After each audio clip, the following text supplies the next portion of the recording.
Alright, how you doing, guys? This is the video I promised the other day.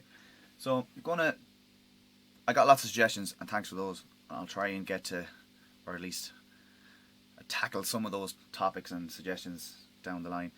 The first ones I'm going to do today, someone was asking for a basic and effective warm-up exercise that's not too boring. Some lads are asking for some theory, some modal theory, and then also there was a suggestion of kind of a lick of the week or whatever. So I'll try and get those three things in a short-ish video. So the first one I'll do is the warm-up exercise, and this is one that I've been doing for years and years. I can't remember where I came across it. It was probably a John Petrucci instructional DVD or video or something, or an exercise out of a magazine. But it's very simple. 4-note per string, so each of your fingers, 1 fret per finger, and you just go chromatically down the strings 1 fret at a time. So the idea with this exercise is to really sync your left hand and right hand together. So we'll keep the picking strictly alternate down, up, and then one finger per fret. So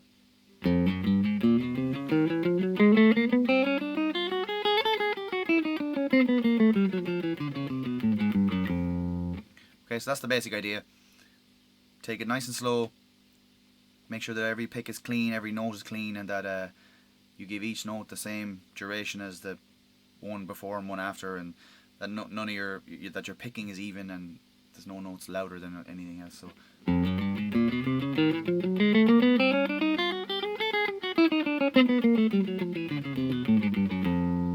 I find it a little easier to actually just mute them slightly.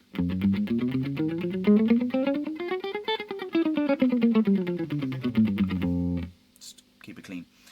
So there's lots of, you can take that up the neck then by going and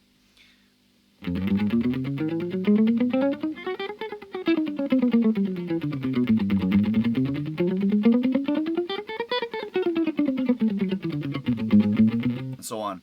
You could go the whole way up the fretboard and back down again. Then you can also mix this up by, so that was just like 1, 2, 3, 4. You can change the order, maybe go 1, 2, 3, 4.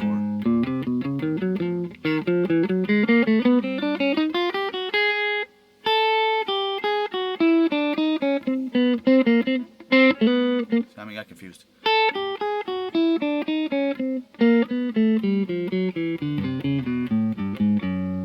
So on, you could do you could go 1.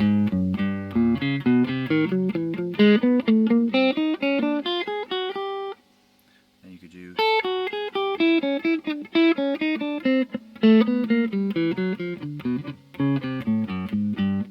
You can mix it up lots of different ways. Again, the idea is to get your coordination working, the synchronization between your picking and your fretting hand. Then you can also, if you want to build up your stretches, you can maybe move up the fretboard a little bit. Maybe put a whole tone stretch between your first and second fingers, and then go.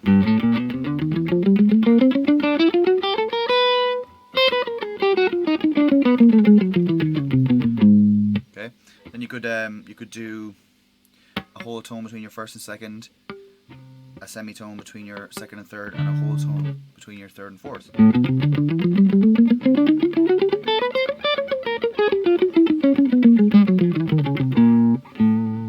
So that's lots of different things you can do with that. It's a good one. Work on it slow. Make sure that it's clean. No point speeding it up if it's sloppy. You're only going to be sort of practicing bad habits and actually reinforcing bad playing if you practice it wrong, we'll say. So play it slow, play it clean, and you'll get the best benefit out of that. Okay, so the next thing I'll touch on is some modal stuff. I'm going to pick the key of C, because we all know the key of C, and to understand modes, it's good to understand the chords that are made up out of any one key. Now most of us will know these already, there's a very basic pattern, and it's the same for every key. So you pick one key, you apply the pattern, and it's the same for any other key. So pick C, and the pattern is 1 major, so root chord is C, that's C major. 2 minor, so that'll be D minor. 3 minor, E minor. 4 major, that'll be F. 5 major, G. 6 minor, be A minor. 7 then is diminished, which would be B diminished, and then we're back to C. So that pattern is, it's 1 major, 2 minor, 3 minor, 4 major, 5 major, 6 minor, 7 diminished, and back to the root. It's the same for all keys. If someone shouts the key of a song at you and they say, this is an F sharp, if you know that pattern, you can quickly go F sharp major, G sharp minor, B flat, sorry, A sharp or B flat minor, B major, C sharp major, E flat minor, and then F diminished, or back to F sharp. So the pattern is the same for all keys. So this will help understanding the modes, because each mode is built off a note of the scale. So we'll pick C, C major. Do, re, mi, fa, sol, la, ti, do. Exactly like we did in school and your very basic music lessons. So the first note of that scale is the root note. It's the first note, it's the first mode of the 7 modes. That's mode number 1, that's the Ionian mode. Now, the second mode, very simple. Start on the second note.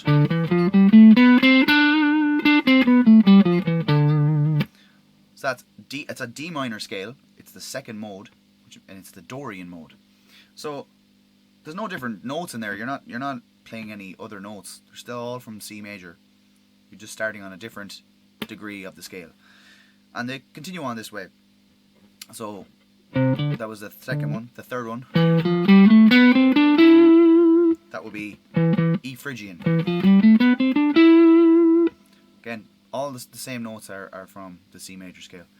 Now you can continue that on. I won't go too much more with this for the moment, because it can get a bit complicated, but a good way to learn these and sort of drill them into you is to play each mode 3 notes per string the whole way across the neck. So the first mode will be, and all you're doing is just doubling up the octave and then a couple extra notes just to make it 3 notes per string on each string. And what's good about this is that once you learn each mode in its position and you move to the next one, you'll see where they all overlap. So you'll be able to sort of build up a map on the fretboard of all the notes of that key laid out in front of you. You can kind of visualize it.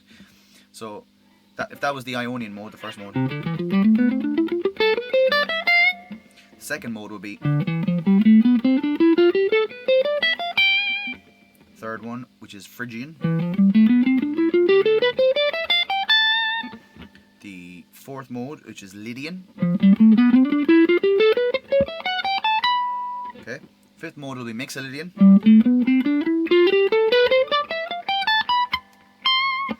And then the sixth mode, which is the natural minor scale, is the Aeolian mode.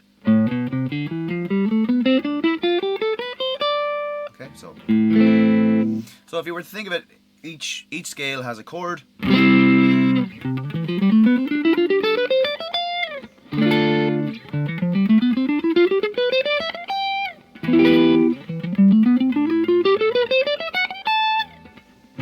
Sorry, then F.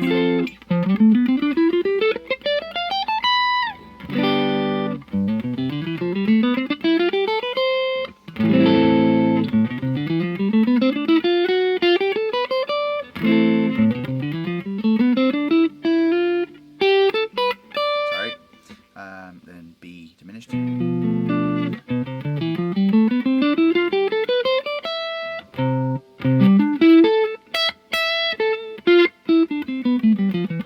there's your 7 modes. Now, each one has a name. There's lots of places to type. They're silly Latin names. If you want, if you want to get into more, we'll do more on each mode at another time. But the way to apply these then is you have your key of your song. The song is in C. You know that you can play any of those 7 modes.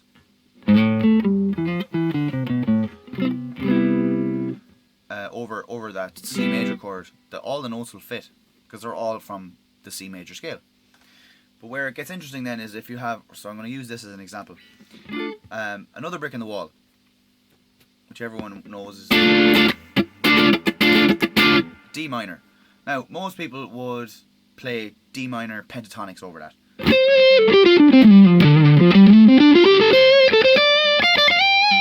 Right? That's fine, that works. But you could make your solos or play a little more interesting if we analyze the song a little bit. The chords in the song are D minor. We have got a G,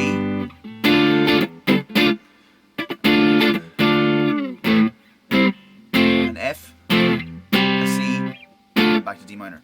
So whereas most people would think of that song in D minor, if you take the chords out, D minor, G, F, and C, that would actually put you in the key of C major. So our solo, which is over a D minor chord, we can play Dorian modes. So,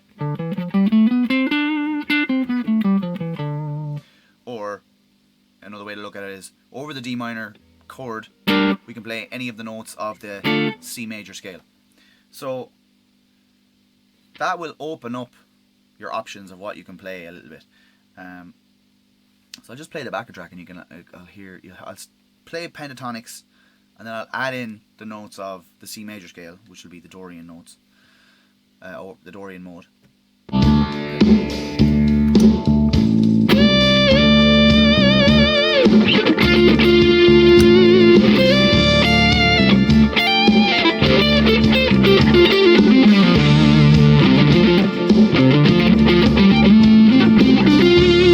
It's all pentatonic. Now, where it changes here, we start to add in the notes of C major scale.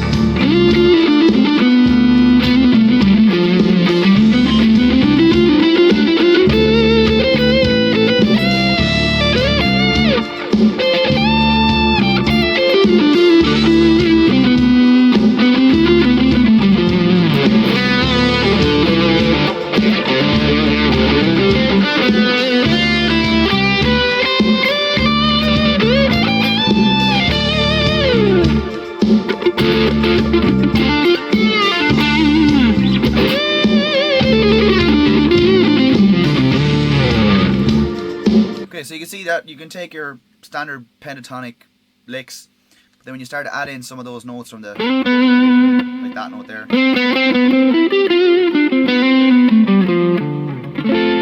start to get a little bit more interesting.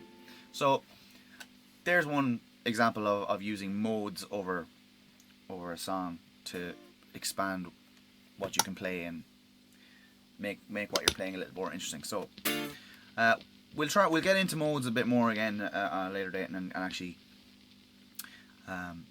go through all 7 in more detail. But for the moment, we'll trying to keep it simple and short. We'll just stick with that. Okay, so the last thing I'll do then is a lick. So this lick it sounds kind of fast, but it's really very simple. It's just the whole trick with it is where you put the accents and where you put your picking in to make it sound interesting. So the lick goes like this.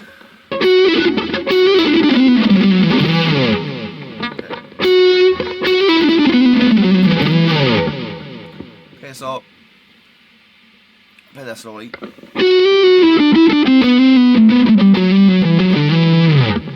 Okay.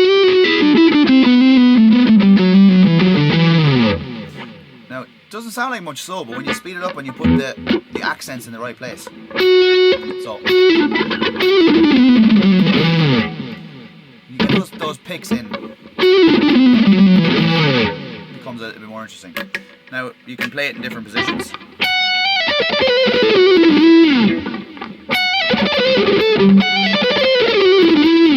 Okay. Play it over different. So that I'm kind of coming out of the. I'm in the key of E minor or G. So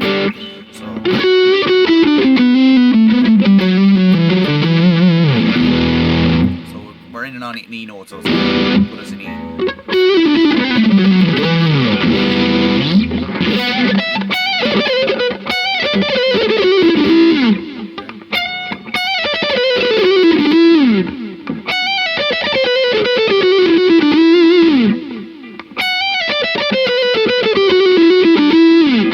So what I'm doing there is I'm hammering on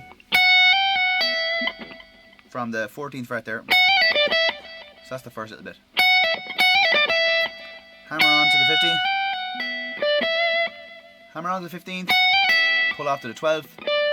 Pick the 15th on the B string.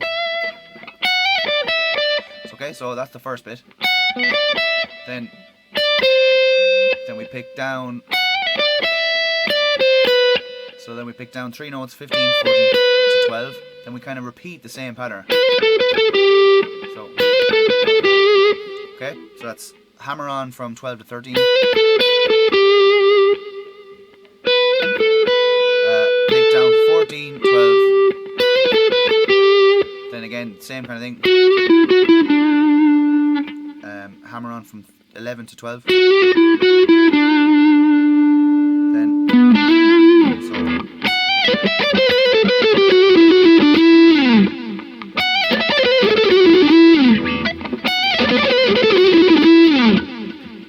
And what makes it kind of interesting sounding is the way you accent the picks. So, it's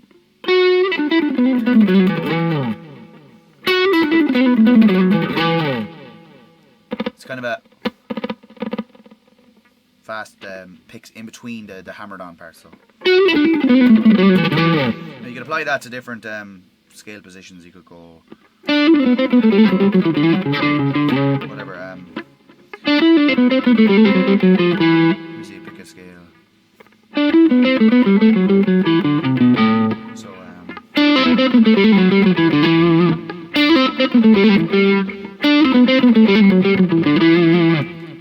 you can move it around. The idea is the same.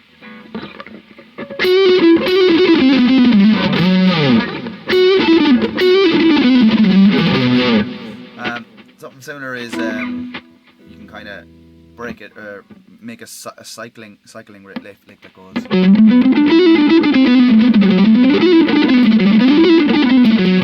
So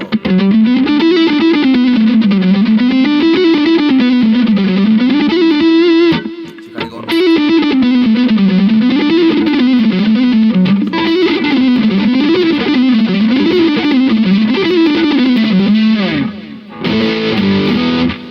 So it's kind of an idea to give you something to mess with.